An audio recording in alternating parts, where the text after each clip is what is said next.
শেষ বাঁশি বাজতেই হাঁটু গেড়ে বসে পড়লেন কেপ ভার্দের অভিজ্ঞ গোলরক্ষক ভজিনিয়া। 2 হাত দিয়ে মুখ ঢেকে অঝরে কাঁদছিলেন তিনি। সেই কান্না কোনো পরাজয়ের ছিল না, ছিল এক জীবনের সংগ্রাম, ত্যাগ আর স্বপ্ন পূরণের আবেগ। বিশ্বকাপ জয়ের অন্যতম দাবিদার স্পেনকে গোলশূন্য ড্রয়ে আটকে দিয়ে ইতিহাস গড়েছে ছোট্ট দেশ কেপ ভার্দে। আর সেই ইতিহাসের সবচেয়ে উজ্জ্বল নাম ভজিনিয়া।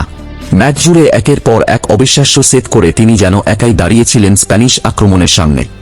ম্যাচ শেষে কাঁদতে কাঁদতে তিনি বলেন, আজ যদি আমার দাদা দাদি বেঁচে থাকতেন।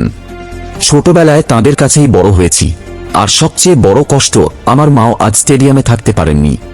ভিসা ও অর্থের অভাবে তাকে আনতে পারিনি। একটি পয়েন্টের আনন্দের চেয়েও বড় ছিল এই মুহূর্তের আবেগ, কারণ এটি ছিল একটি ছোট দেশের অসম্ভবকে সম্ভব করার গল্প, একজন মায়ের অপূর্ণ স্বপ্নের গল্প, আরেকজন 40 বছর বয়সী যোদ্ধার জীবন সংগ্রামের গল্প। সেদিন মাঠে শুধু একজন গোলরক্ষক নন, কোটি মানুষের হৃদয় জয় করেছিলেন ভজিনিয়া। তার চোখের জল যেন বলে দিচ্ছিল, স্বপ্নের কোনো দেশ, কোনো সীমাবদ্ধতা, কোনো বয়স হয় না।